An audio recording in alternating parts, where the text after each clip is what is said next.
하나님께서 오늘 우리에게 주시는 말씀은 골로새서 3장 18절에서 21절의 말씀이 되겠습니다.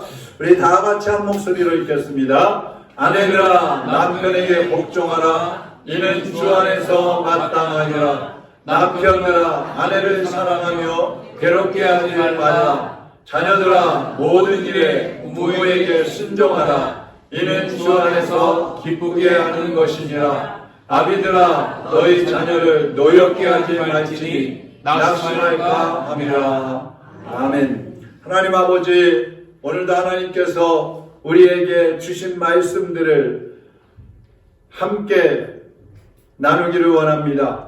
말씀하여 주시고 우리가 주님의 음성으로 듣게 하여 주옵시고 주님의 명령으로 받아서 순종할 수 있게 하여 주시옵소서. 하나님의 말씀이 각 사람의 심령밭에 떨어져서 30배, 60배, 100배로 결실하게 하시고 이것이 가정을 통해서 열매로 맺어지게 하여 주시옵소서. 종의 입술을 주장하시고 성령님의 도구로 사용하여 주옵소서. 예수 그리스도의 이름으로 기도하옵나이다. 아멘. 건강한 가정은 하나님의 명령, 이런 제목으로 말씀을 드리겠습니다. 요즘에 주변에서 이제 가정들의 그 형태를 보면 다양한 모습으로 나타나는데 이런 가정들이 있는 것 같아요. 첫째는 부부간의 갈등이 심한 가정입니다. 부모의 분위기가 좋지 않으니까 자녀들이 부모의 눈치를 보면서 자녀들끼리 어울리게 되는 것이죠. 이런 자녀들은 나중에 부모가 되어도 부모의 역할을 제대로 하지 못한다는 것입니다. 모델이 되는 부모의 모습을 보지 못했기 때문에 그 부모의 역할을 제대로 감당하지 못한다는 것이죠.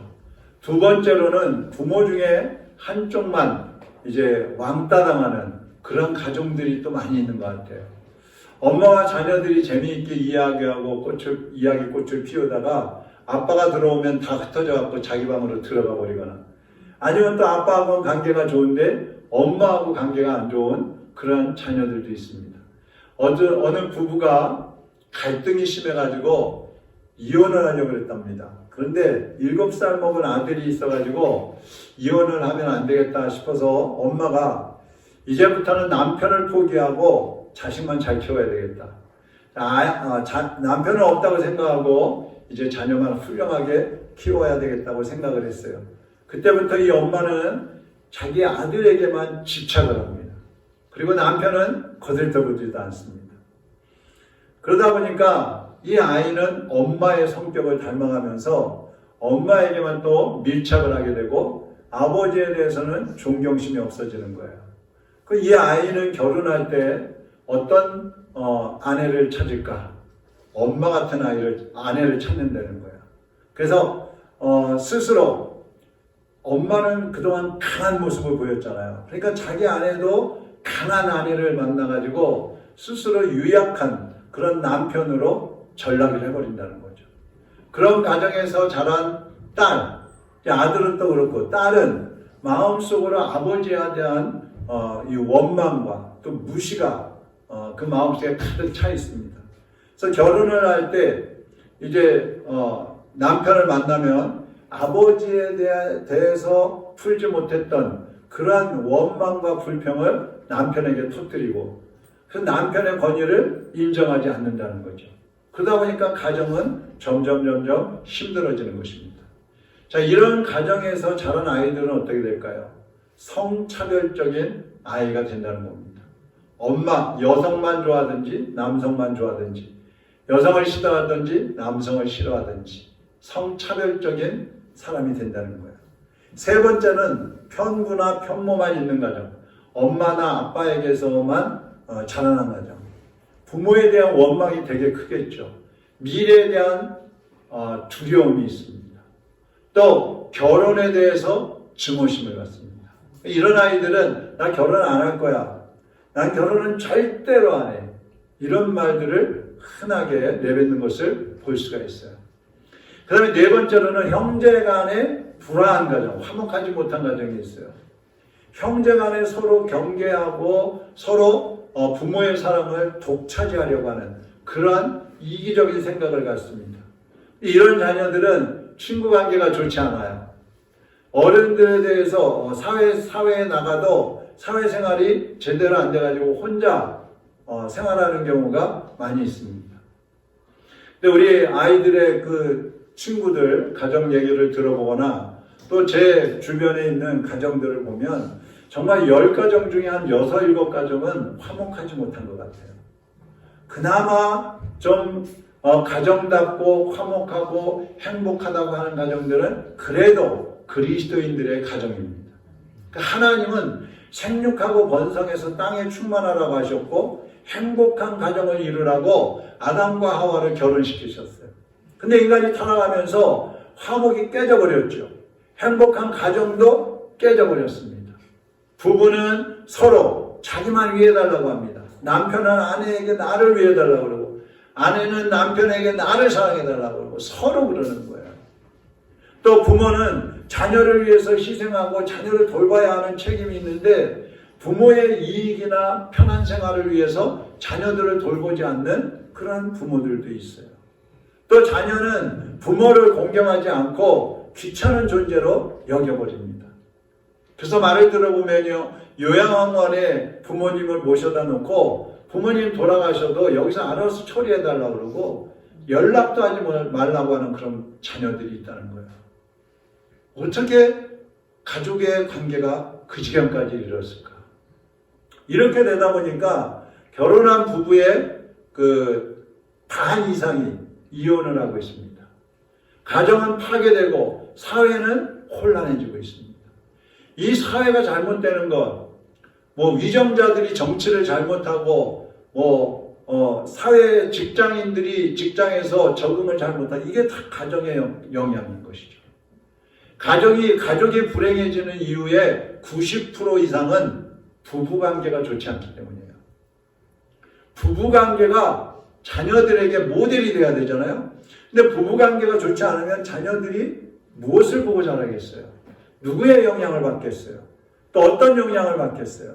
그러니까 그 가정에 행복이 깨져버리는 겁니다. 오늘 여기 오신 부모 여러분, 또 자녀 여러분, 그리고 부부 여러분, 지금 여러분의 가정은 어떻습니까? 여러분의 가족관계는 어떻습니까?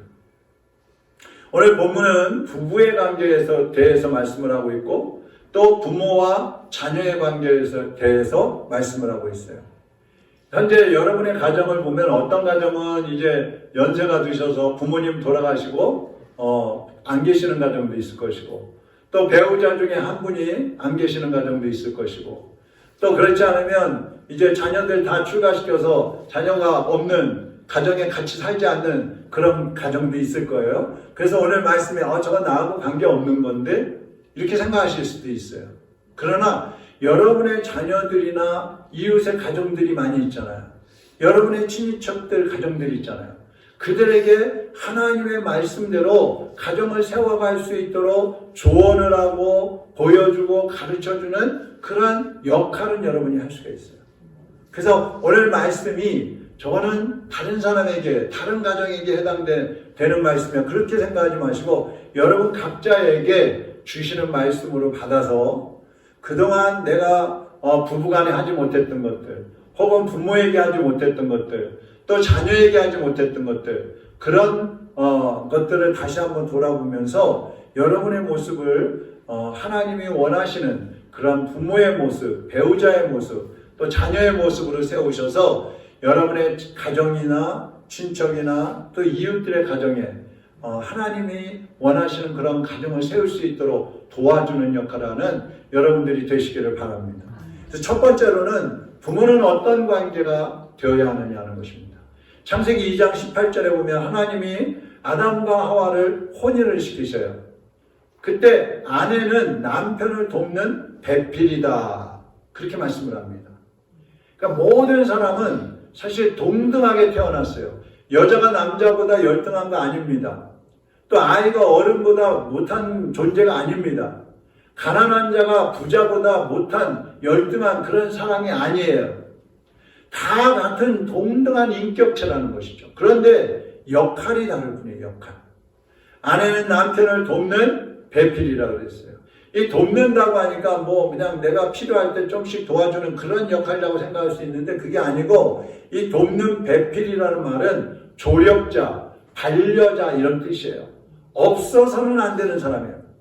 평생 남편 곁에 함께 하면서 남편이 가장의 역할을 제대로 할 수 있도록 사회에서 한 사람의 존재로서 그 역할을 다 할 수 있도록 조력하는 역할을 아내가 해야 된다는 것입니다. 남자가 여러분 아무리 큰 소리를 쳐도요, 아내가 없으면 힘을 못 써요. 아무것도 아니에요, 사실은.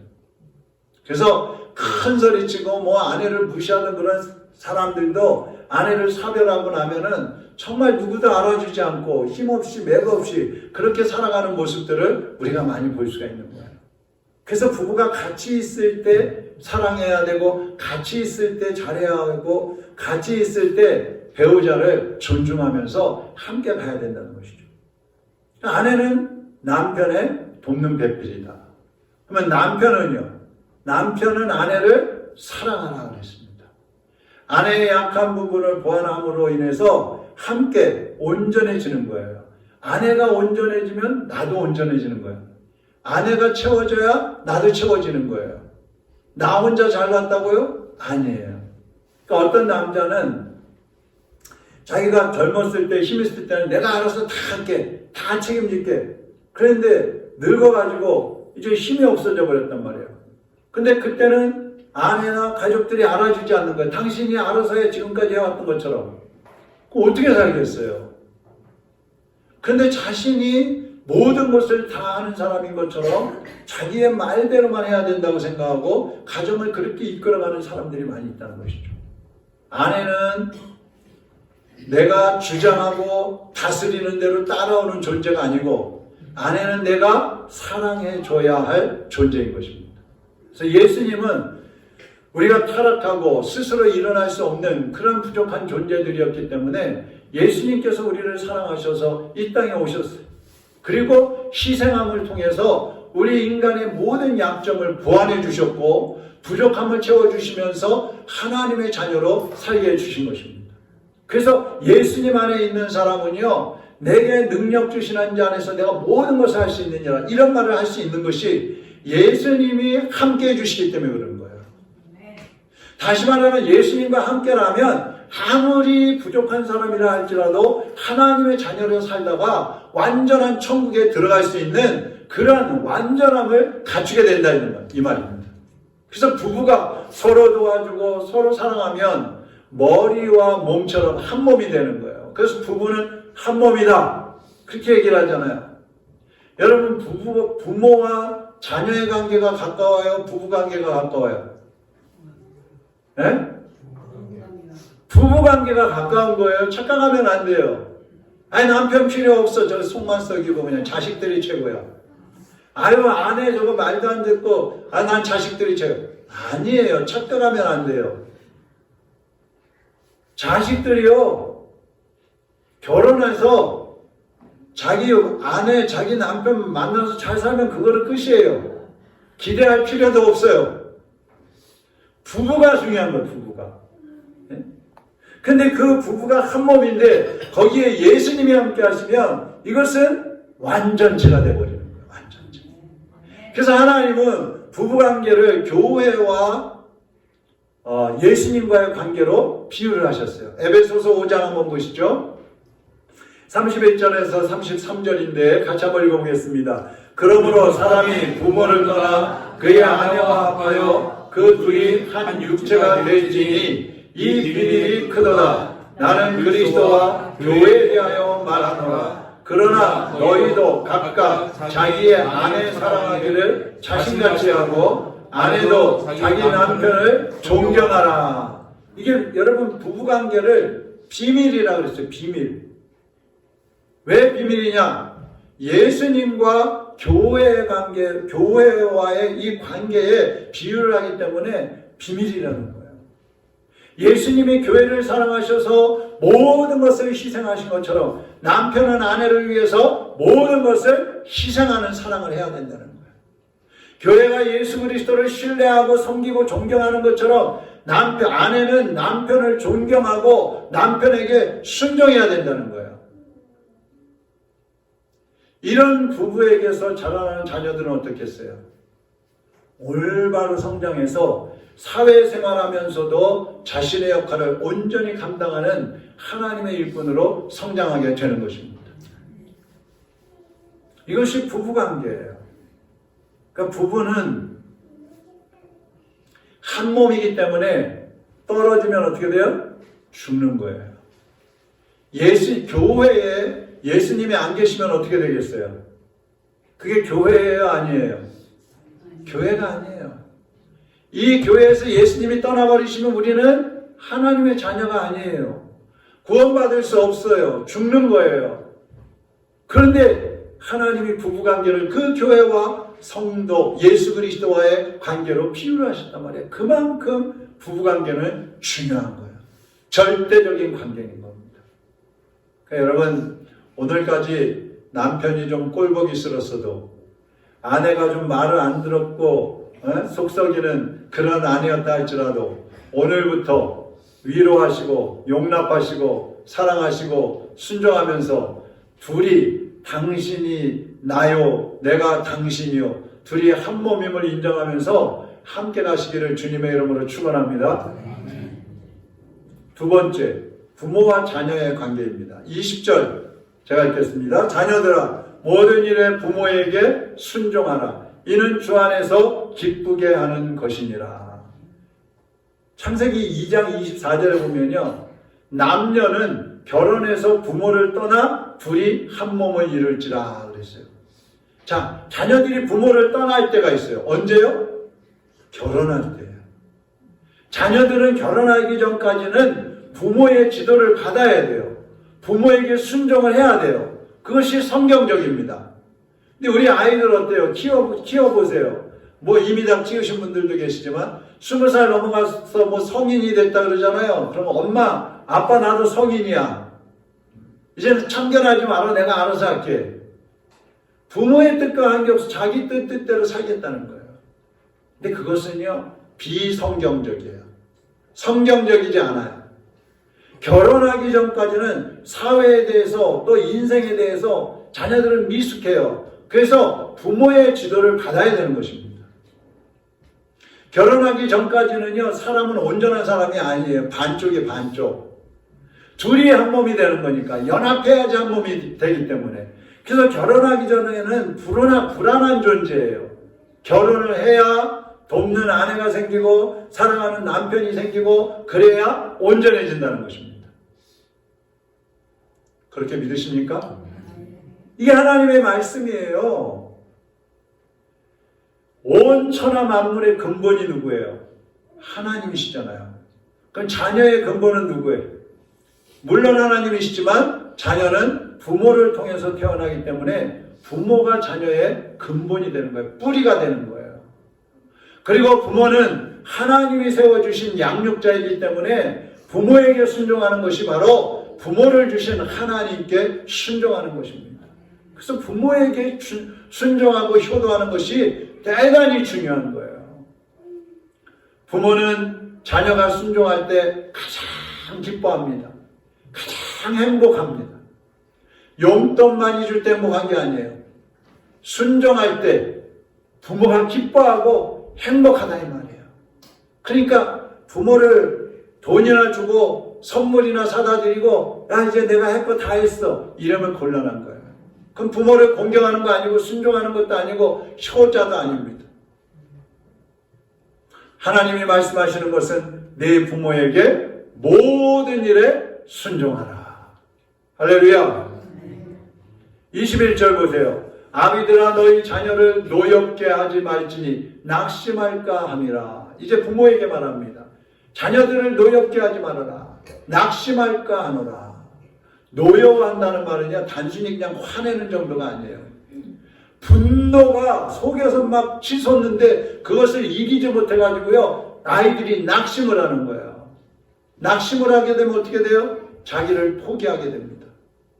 그 사람은요, 심하게 낙심을 하게 되면 삶의 의욕이 꺾여져 버려요. 미래에 대한 소망이 없어져 버려요. 그런 인생이 어떻게 됐어요? 다시 회복하기가 어렵다는 것입니다.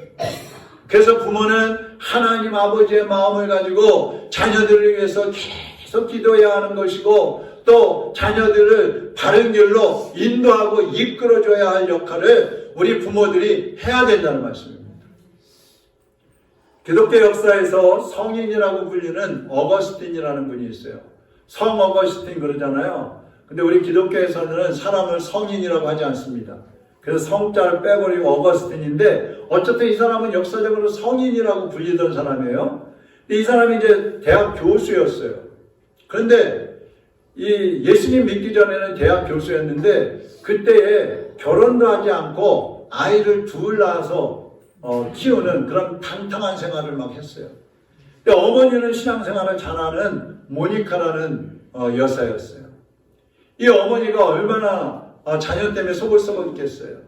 그래서 자녀들 타이려고 얘야 그러면 내 어머니 저거 교수니까 말을 너무 많이 잘해갖고 어머니가 말을 할 수가 없는 거예요. 근데 이 어머니는요, 아들이 가는 곳마다 따라다니면서 기도를 했어요. 이 어머니와 어거스틴의 고향이 아프리카인데, 아프리카에서 어거스틴이 유럽에 있는 그 이태리 밀라노에 교수로 가게 되는데 거기에 따라갑니다. 그래서 아들의 뒷바라지를 하면서 기도를 하는 거예요. 어느 날 밀라노 교회에 들어가서 예배를 드리고 이제 예배가 끝마치고 성도들은 다 돌아갔어요. 근데 이 어머니 혼자 남아서 눈물을 흘리면서 막 통곡을 하면서 기도하고 있는 거예요. 그때 그 교회 목사였던 암브로시우스라는 목사님이 와가지고, 여인이요, 왜 집에 가지 않고 울고 계십니까? 예, 제 아들이 어느 대학 교수인데요, 제가 아무리 예수님 믿으라고 해도 말을 안 듣고 저렇게 방탕한 생활을 하고 있어서 제가 울고 있습니다. 여인이요, 눈물의 자식은 결코 망하지 않습니다. 돌아가십시오. 그래서 그 말을 믿고 집으로 돌아갔어요. 그런데 그 이후에 어느 날 어거스틴이 길을 걸어가는데 갑자기 들어 읽어라 이런 음성이 들리는 거예요. 들어 읽어라. 깜짝 놀라갖고 이게 뭐지? 그 집으로 갔어요. 집으로 가서 방에 들어가니까 성경이 펴져 있는데 로마서 13장이 펴 있는 거예요. 거기에서 로마서 13장 11절에서 14절을 어거스틴이 읽게 됩니다. 제가 읽어드릴게요.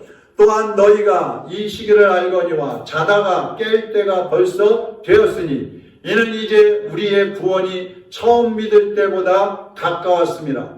밤이 깊고 낮이 가까웠으니 그러므로 우리가 어둠의 일을 벗고 빛의 갑옷을 입자. 낮에와 같이 단정히 행하고 방탕하거나 술 취하지 말며 음란하거나 호색하지 말며 다투거나 시기하지 말고 오직 주 예수 그리스도로 옷 입고 정욕을 위하여 육신의 일을 도모하지 말라. 이런 말씀이 써 있는 거예요.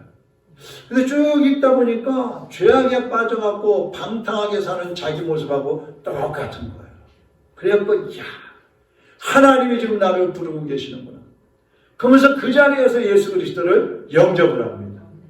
그리고 나서 그 이후에 이 어머니 모니카가 회개하고 변화된 그 아들의 품에 안겨서 임종을 하게 됩니다.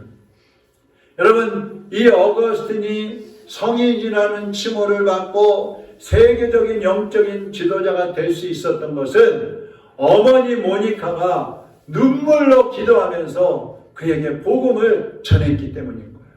그 열매인 거예요. 부모 여러분, 자녀를 위해서 끊임없이 눈물로 기도하시기를 바랍니다.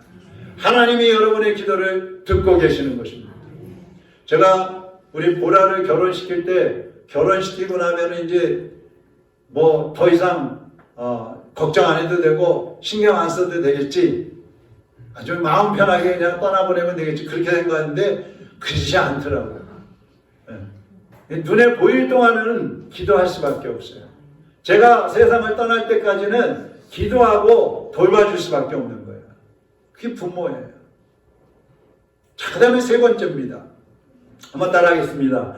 먼저 하라. 먼저 하라. 먼저 하라. 먼저 하라. 그동안 가족들의 관계에 대해서는 제가 해마다 말씀드렸으니까 많이 듣고 알고 계실 거예요. 여러분이 가정에서 내가 해야 할 역할이 뭐냐? 이거 모르시는 분 아마 거의 없을 거예요. 교회 몇 년만 다니셨으면 다 알아요. 그렇다면 여러분이 행복한 가정에서 가족들과 함께 화목하게 살려면 어떻게 해야 될까? 한마디로 여러분 각자에게 주어진 역할을 여러분이 먼저 실천하는 거예요. 먼저.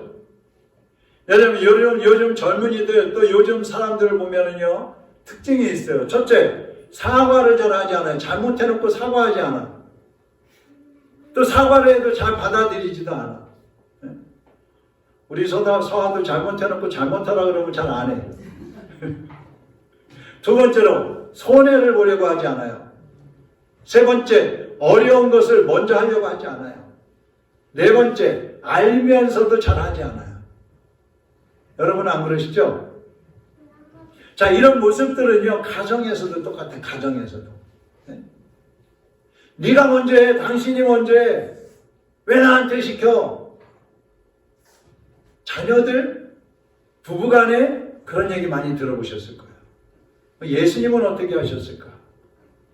우리 예수님은요 먼저 사랑하셨습니다. 우리가 예수님을 먼저 사랑하지 않았어요. 우리가 예수님을 먼저 믿은 게 아니에요. 예수님이 우리를 사랑하셔서 이 땅에 오신 것입니다. 예수님은 우리를 위해서 먼저 희생해 주셨습니다. 그리고 우리에게도 주님을 위해서 살라고 말씀하고 있어요. 예수님은 우리를 먼저 섬겨주셨습니다. 예수님은 말씀만 하신 것이 아니라 희생을 실천하셨어요. 사랑을 실천하셨어요. 섬김을 실천하셨어요. 제가 오늘 강조하고 싶은 말씀은 여러분이 먼저 하라는 것입니다. 먼저. 부부간에는 당신이 먼저 하면 나도 할게 그러지 마세요. 오늘 말씀에 아내는 남편을 도우라 그랬잖아. 당신이 먼저 도와. 그럼 내가 사랑할게. 아니야, 남편이 아내를 사랑하라 그랬잖아. 당신이 나 좀 사랑해봐. 그러면 내가 잘 도와줄게. 이러지 말라고요. 네? 형제간에도 내가 먼저 하면 나도 할게. 사회에 나가서도 누가 먼저 하나 눈치 보고 저 사람이 하면 나도 해야지. 저 사람 안 하는데 내가 왜 해? 이렇게 되면은요 가정도 사회도 불행해지는 것입니다. 행복할 수가 없어요.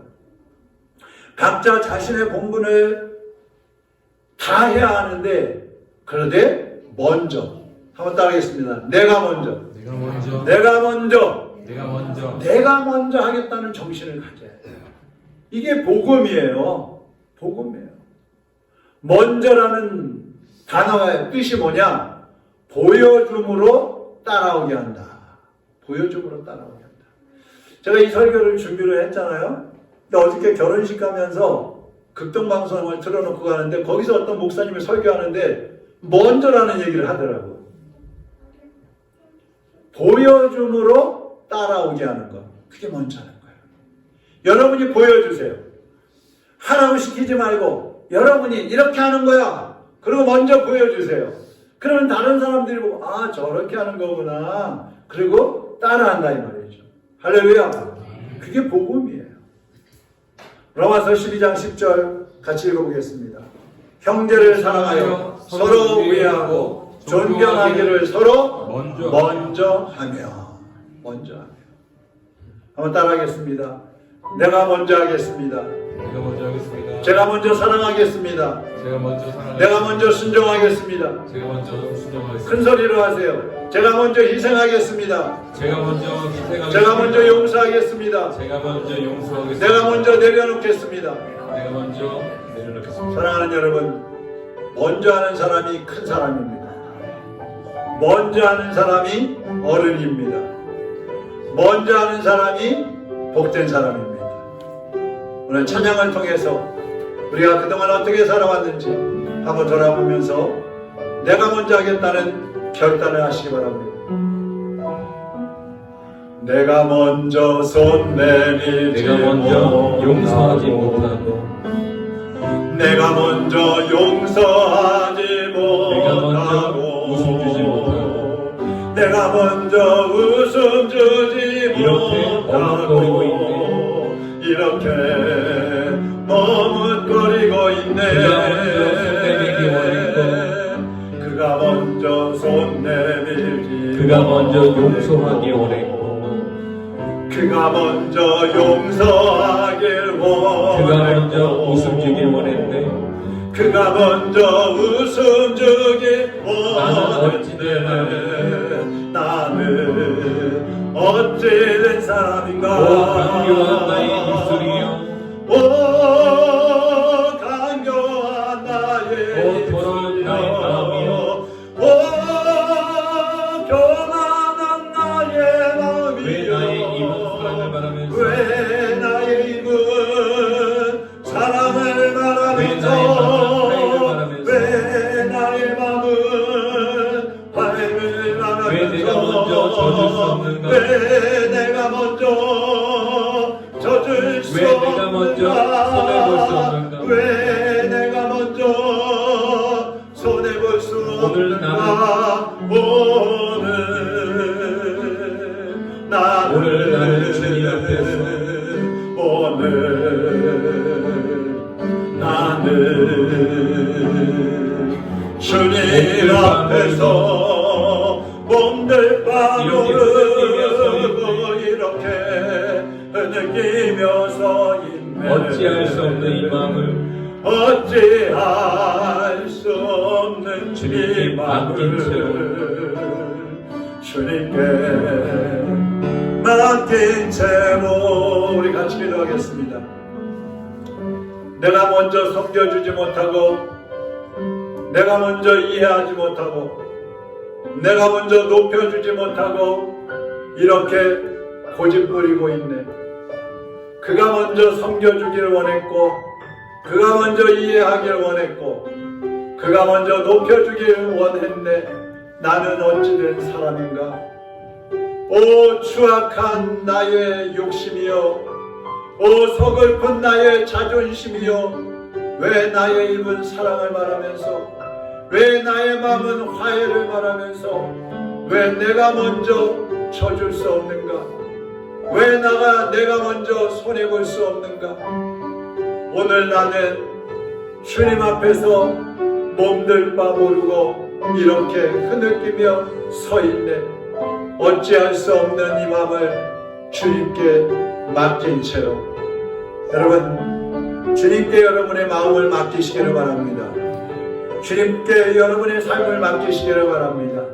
그러면 여러분이 먼저 용서할 수 있습니다. 여러분이 먼저 섬겨줄 수 있습니다. 여러분이 먼저 웃어주고 이해하고 희생할 수 있습니다.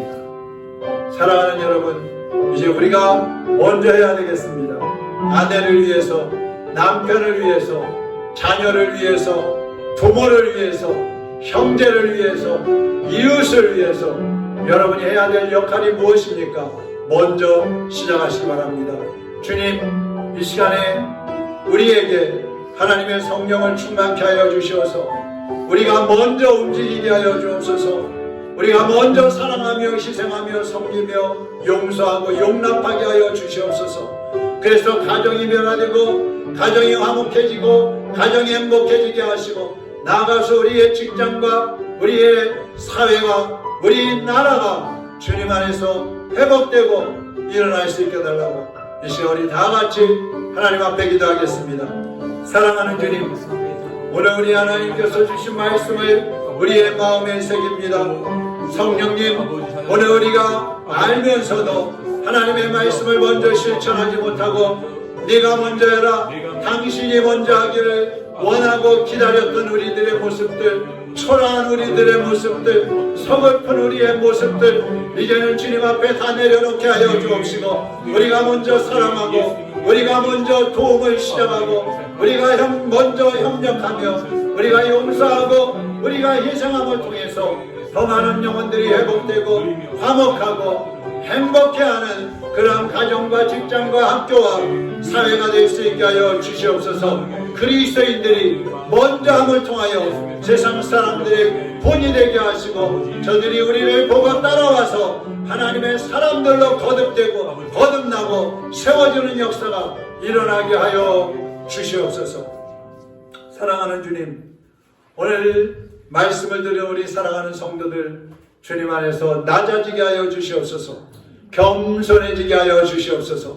그래서 지금까지는 바라고 기대해 왔을지라도 이제는 우리가 먼저 베풀고 행함으로써 많은 영혼들의 본이 되게 하시고 가정을 회복시키고 직장과 학교와 사업장을 회복시키고 사회와 나라와 민족을 회복시키는 하나님의 자녀들이 되게 하여 주시옵소서. 예수 그리스도의 이름으로 기도합나이다. 아멘.